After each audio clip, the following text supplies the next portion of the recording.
If you see a man drowning in Lake Willox, don't help him. I know, it sounds awful, but I have to warn you anyway. It's not worth the risk, even if the person drowning might not be him. You'll never see his face through the splashes, so don't think it's a simple matter of recognition. They say he only appears at night, but I've heard a story or two from the daylight hours over the years. It's never safe to rescue someone. The locals all know this, but I didn't. Not until it was far too late. It was summer of 2006. I was 19 back then. Just a dumbass kid shouldering a dangerous feeling of invincibility, enough so that I had become a volunteer firefighter straight out of high school. Most of my friends went off to college, so the semester months of late 2005 had been quite lonely. I saw my best friend Carson over winter break, and she must have picked up on my low mood. "I'll tell you what, Joey," she had said. "Next summer I'll grab Trish and Cole and we'll all go on a camping trip." At the time, the very idea caused my heart to grow wings and soar to cloud 9. I wish I could forget that feeling. Maybe the fall wouldn't hurt as much from a lesser height. Trish and Cole had been our friends since 6th grade. Carson and I took bets on how long it would take those two to get together, but we both lost. They were smart enough to stay just friends until they were accepted to the same college. While I had known Carson since kindergarten, they were still very dear friends of mine all the same. The four of us had gone camping with Cole's parents in the summer of 1999. The group unanimously considered the trip to be our finest hour. Hell, I still have a picture of us from that trip on my desk at home. You can clearly see Cole looking at Trish, and we gave him crap about it for years. Some days I even turn it around to face me as I write. As the summer approached, our excitement grew. We'd already bought the tents, some fishing gear, and a cooler for our illicit beverages. We borrowed the rest from Cole's family. We planned most of the details out, and by we I mean Trish, as she didn't appreciate spontaneity like the rest of us did. And I had the printed directions to Lake Willox in hand when Carson rolled up in her 1992 Tahoe. I quickly threw my gear and backpack in the rear before jumping into the passenger seat. The moment I sat down, Carson leaned over and gave me a hug. "Hey, there he is," came Cole's voice from the back seat as he clapped a massive hand on my shoulder. "It's so good to see you," beamed Trish as she held Cole's other hand. "How have you been?" "Can't complain," I replied. "I had my first house fire last week. Everyone made it out before we even got there, and yes, they had their cat with them. I've never seen a cat looking so pissed off." "Jesus, Joey," said Cole, shaking his head. "You sound way too excited when you talk about burning buildings." Carson glanced over, agreement clear in her eyes. "Yeah, I know," I said as I rubbed the back of my neck. "Just promise us you won't be stupid and rush in," Trish added. "I want this trip to be an annual thing, and it won't be the same without your dumb ass." I smiled. "I promise." "So," Carson interrupted, "you gonna tell me which way we're going?" The rest of the 4-hour drive went much the same way. It gave us plenty of time to catch up with one another, and Cole took full advantage of the cooler within arm's reach. Trish frowned disapprovingly as he stumbled while exiting Carson's Tahoe. The rest of us followed suit, and together we walked across the gravel lot towards the tree line. I'll give it to Trish. She picked one hell of a spot. The trees were tall, yet not so dense as to block too much sunlight or hinder hiking. A perfect combination of shade and the space to toss a frisbee. I could already see several perfect locations to set up our tents. And then there was Lake Willox itself. The waters reached the shore no more than 50 feet from where we would ultimately set up camp. An old dock stood nearby, going out about 20 feet into the lake. The surface was calm, but moved enough to soothe any worries of still water, Oh hell yeah, Cole cheered. This is gonna be so awesome. Babe, you're incredible. Trish huffed, but couldn't quite hide her smile. Yeah, Trish, this looks perfect, Carson added. How did you find this place? Google Earth, Trish replied with pride. It looked like a great place to camp. The nearest town is only 2 miles away in case we end up needing anything, she said, glancing at the notoriously forgetful Cole. Plus, I couldn't find anything online about people camping here, so I figured we'd probably have the place to ourselves. Well, it looks like you were right, I chimed in. I don't see any campsites. Hell, it looks like nobody's been here in a while. Well, let's hurry up and get our tents up so we can start drinking, said Cole, effortlessly knocking the smile clear off Trish's face. Once we were set up, the fun really began. The drinks were flowing, the fish were biting, and Cole had the time of his life as we tossed a football back and forth. He blew out his knee during his senior season, and I could tell how much he enjoyed catching passes again. Carson and Trish were arranging small rocks to build a makeshift fire pit. As Carson straightened the last rock to her liking, she stood up and took off her shirt to reveal the bikini top she had on beneath. Before I could react, the rest of her outerwear was in her tent and she was racing towards the dock. "Cannonball!" she shouted as she entered the water with a massive splash. We all laughed and started stripping down to our swimsuits and leapt in one by one. The water felt incredible against my skin as I broke the surface. Carson beamed at me. "Come on, Joey, let's swim out a bit." Look, I'm not a perfect man. Although I would have never risked her friendship, I did have a thing for Carson back then. It didn't take much for her to convince me to do something. Soon the depth was beyond where our toes could touch, and Carson challenged me to a race by swimming at full speed the moment I looked back to see our other friends. Her laughter was cut short when her feet touched the bottom again, about 100 yards from the shore. "Hey Joey, come check this out," she said as she stood up. Sure enough, my feet soon touched the bottom as well. At my full height, the water barely reached my waist. "It must be a sandbar," she said. "This is pretty cool." "Yeah, you're right. Think we should call Trish and Cole out here." Carson looked back towards the shore. The couple were having a blast splashing each other back in the shallows, as if we weren't even here.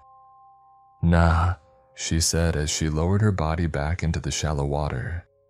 "It's like our own private island." She paused. "Unless you've got a problem with being stranded on an island with me." Why would I? Yes, readers, I couldn't read a flashing neon sign. Anyway, we stayed right there for around half an hour, only swimming back as the sun began to slide below the horizon. Soon, the four of us were comfortably surrounding a small campfire. "Hey, can I talk to you for a sec?" Cole asked me quietly. "Yeah, of course," I said as I set my beer down. Cole beckoned me over and I joined him a short distance away. "All right, what's up, man?" Cole rubbed the back of his head sheepishly. "My dumbass left the protection at home." "I mean, I've got a gun in my bag," I replied. "No, dude, the other protection." "Oh, well, good job, buddy. If you're asking me for one, I don't have any." "Damn, I was hoping you finally had the balls to make a move on Carson." Hurtful. "Anyway," said Cole, "do you think Carson would let me borrow her Tahoe so I can get some in town?" "Why are you asking me? Ask her. And are you even sober?" "Yeah, I'm good," he assured me. "I noticed my screw-up when I put my stuff in our tent, so I haven't had a drink since we got here. Can you ask her? I don't want Trish to know." I rolled my eyes. "Whatever, man, I'll see what I can do." Carson was hesitant, but Cole really had sobered up in the hours we had been here, so she agreed and gave him directions to the nearby town. Cole fed Trish a story of wanting to grab some more snacks and he left. By this point, Carson and I were quite drunk, and returned to our tents once Trish assured us that she would be all right waiting for Cole. I didn't wake up until I heard Carson scream, "Trish, oh my God, Joe, get out here now." I never moved so fast in my life. I was out of my tent like a shot and immediately saw Carson kneeling at the water's edge. My heart sank as I sprinted toward her, but she wasn't alone. Though only lit by moonlight, I could still see that she was dragging Trish ashore, and Trish was unresponsive. My training kicked in and I quickly rolled Trish onto her back to clear her airway. I couldn't feel a pulse, so I began CPR. Water flowed from her open mouth with the first compression. As soon as the water stopped, I began mouth to mouth, but Carson stopped me. "I'll do that, you focus on her heart." I pushed down on her chest with everything I had. The sickening crunch of my friend's ribs breaking under my hands is a feeling that will never leave me. But it was no use. As soon as I had a proper look at her face, I knew Trish was gone. Her skin had gone pale with the telltale blue tint of asphyxiation. Her open, unfocused eyes were the final sign that my efforts were in vain. Slowly, I stopped my compressions, and Carson buried her face in my shoulder and began to cry. I hadn't even noticed my own tears until that moment. I reached down and closed her eyes. "Carson, what happened?" I stepped out to pee, and I saw her floating in the water. She responded between soft sobs. She was face down. I looked down at the body of our friend. She was still wearing her gym shorts and tank top, as if she hadn't planned on entering the water. I steadied myself as best I could. "We need to call the police," I said gently. Carson nodded and rubbed her eyes before standing up and walking back towards her tent to grab her phone. Something else was bothering me though. Trish had been a member of our school's swimming team. For her to drown like this made no sense. But there was one other thing. To this day, Carson doesn't know what I saw in the water as we pulled Trish out. Eyes glazed over as if dead. Until they blinked, but they immediately vanished after that. At the time, I assumed it had been a large catfish or something. "I have no signal," came Carson's voice from behind me. "Damn, I'll go try." Sure enough, my phone also had no service, same with Trish's. "And Cole has the truck," I thought aloud as the full helplessness of the situation hit me. "Cole," whispered Carson. "Oh God, how are we going to tell him?" "I'll tell him," I said. "I've had to do it before." What Carson didn't know was the day after the house fire my department had put out, I'd responded to a car accident. I had to tell the driver that his brother in the passenger seat was gone. "Help me!" The voice came with a flurry of frantic splashing in the lake behind me. I whipped around to see a man floundering a few hundred feet from the shore. Instinct once again took over and I tossed my phone aside. But before I could jump into the water, I felt a hand clamp down on my shoulder. "Wait!" came Carson's voice from behind me.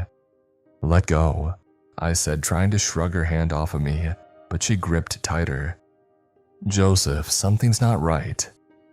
We had been friends for 15 years at that time, and not once had she called me that. Not just that, there was a fear in her voice I had never heard before. It was enough to stop me in my tracks. I looked back and Carson was staring out at the drowning man. "Look where he is." I turned back towards the lake and froze. The turbulent water was directly over the sandbar. The man was splashing in less than 3 feet of water. My body went cold. My instincts screamed as if I had come face to face with a mountain lion. We watched the lake in silence for what felt like an eternity as the man continued to call for help, until he stopped. The lake instantly fell silent, along with any wildlife in the area. It was as if the woods themselves held their breath. and a pale face began emerging from the water where the man had been. It broke the surface and it just kept rising. It finally came to a stop around 6 feet above the water, and that was when I noticed the body of a man beneath it. He stood motionless on the surface. As he stared at us, another detail emerged. His neck was broken. The dead eyes staring back at us were nearly vertical. The man let out a horrific screech and sprinted across the water straight towards us, far, far faster than any man ever could, with his head flopping against his shoulder the entire way. His movements weren't natural, almost like a section of film with too many cuts and sloppy editing. Before we could even react to what was happening, he came to an instant halt at the same point the water did, less than 4 feet from Carson. The man glanced at the ground before him and glared at us with utter malice clear in his broken face. "What's going on? Who the hell is that?" came Cole's voice from somewhere behind us. The man's head snapped upright instantly. A terrifying smile full of rotten, broken teeth crept across his features before taking a step backward into the water. Cole must have noticed Trish's body as he let out a cry and rushed to her side, hopelessly shaking his dead fiancée. "What did you do to her?" he roared, tears forming in his eyes as he turned to face the smiling man, who responded by taking another step back into the lake and holding his grin. "Cole, don't!" Carson screamed, but it was too late. Cole charged his partner's killer. "You son of a bitch, I'll kill you," was all he got out before being pulled underwater. I dove in after him without a second thought. He was our friend. He would have done the same for us. I swam after the bubble trail as fast as I could, but I only made it 50 feet before something tightened around my neck and snapped my head backward down into the pitch-black water. I felt a thud below me as if something heavy had impacted the lake floor. The shimmering moonlight was barely visible from the surface about 20 feet above me. My hands clawed at the invisible rope around my neck as my lungs began to burn. My vision started to blur. My movement slowed, though I refused to give up as a shadow blocked the dim light from above. Carson, she'd found me. I hadn't noticed her following me into the water after Cole. She grabbed my arm and pulled against the invisible rope as it fought to take my life. She must have noticed my struggle against my own throat, and she reached for the force holding me under, and it vanished. I was free. Carson dragged me to the surface just before the inevitable reflex to breathe could draw water into my lungs. Seconds after we surfaced, a muffled screech emitted from the bubbling waters below. It sounded pissed. "Swim!" she shouted.